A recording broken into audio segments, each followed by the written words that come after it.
Bismillahirrahmanirrahim. Bismillahi wa bihamdih. Assalamualaikum warahmatullahi wabarakatuh. Alhamdulillahirabbil alamin. Asyhadu an la ilaha illallah wa asyhadu anna Muhammadar Rasulullah. Allahumma shalli ala sayyidina Muhammad wa ala ali sayyidina Muhammad. Rabbi shrah li sadri wa yassir li amri wahlul 'uqdatam min lisani yafqahu qawli. Rabbi zidna ilma warzuqna fahma. Amin ya rabbal alamin. Alhamdulillah, segala puji bagi Allah Subhanahu wa taala yang telah memberikan kita nikmat iman, Islam, dan rezeki yang harus kita kelola dengan bijak. Sholawat serta salam semoga selalu tercurah kepada Nabi Muhammad sallallahu alaihi wasallam yang telah mengajarkan kita prinsip hidup sederhana dan berkah. Hadirin, khususnya para muslimah yang dirahmati Allah.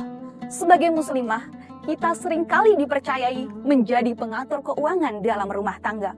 Namun, di era digital ini, kita juga menjadi target industri konsumtif.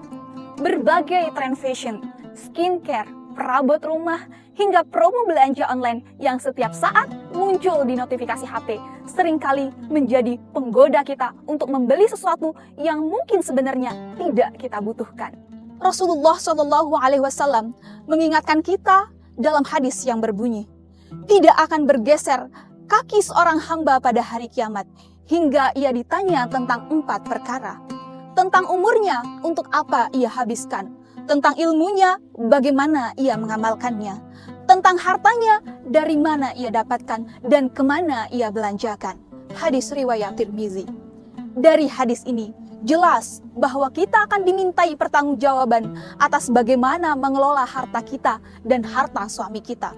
Maka, jangan sampai harta yang kita dan suami kita peroleh dengan susah payah justru habis untuk hal yang tidak bermanfaat. Allah Subhanahu wa taala juga berfirman dalam Al-Qur'an surah Al-Isra ayat 26 dan 27 yang berbunyi, A'udzu billahi minasy syaithanir rajim. Bismillahirrahmanirrahim. Wa ati dzal qurba haqqahu wal miskina wa ibnas sabili wa la tubadzir tabdzira. Innal mubadzirina kanu ikhwana syayatin wa kana syaitanu lirabbih kafura. Shadaqallahul azim. Dan berikanlah haknya kepada kerabat dekat, juga kepada orang miskin dan orang yang dalam perjalanan. Dan janganlah kamu menghambur-hamburkan hartamu secara boros. Sesungguhnya orang yang pemboros itu adalah saudara setan. Dan setan itu sangat ingkar kepada Tuhannya. Maka, jika kita tidak hati-hati, budaya konsumtif ini bisa membuat kita terjebak pada hal-hal berikut ini. Pertama, terjebak utang konsumtif, bahkan riba yang diharamkan dalam Islam. Berdasarkan data dari Otoritas Jasa Keuangan, total transaksi pinjaman online masyarakat Indonesia mencapai 66,79 triliun. Dan lebih dari 30% peminjam mengalami kesulitan melunasi pinjamannya. Kedua, lalai dalam menabung dan investasi yang halal. Banyak dari kita mengakui telah bekerja bertahun-tahun, tapi tidak pernah punya tabungan, apalagi investasi dunia maupun investasi akhirat. Ketiga, enggan bersedekah karena merasa selalu kekurangan. Oleh karena itu, apapun latar belakang pendidikan dan pekerjaan kita, sebagai seorang muslimah, melek dan cerdas keuangan syariah adalah solusinya. Islam tidak hanya melarang kita dari hal yang buruk, tetapi juga memberikan solusi. Agar tidak terjebak budaya konsumtif, kita perlu memahami keuangan syariah. Berikut beberapa langkah yang bisa kita lakukan. Pertama, membuat perencanaan keuangan yang syariah. Buatlah anggaran bulanan, pisahkan kebutuhan dan keinginan. Terapkan prinsip belanja dengan sadar, yaitu hanya membeli barang yang benar-benar dibutuhkan.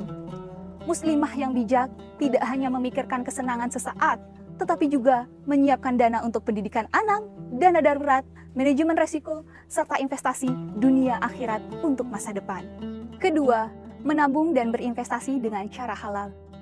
Jangan biarkan uang kita mengendap tanpa manfaat atau justru tersedot dalam gaya hidup konsumtif. Pilih investasi halal, misalnya seperti emas, deposito syariah, saham syariah, reksadana syariah, atau sukuk, agar harta kita berkembang dengan berkah. Ketiga, menjauhi hutang konsumtif dan riba. Rasulullah Shallallahu Alaihi Wasallam bersabda, jauhilah 7 perkara yang membinasakan. Salah satunya adalah memakan riba. Hadis riwayat Bukhari dan Muslim.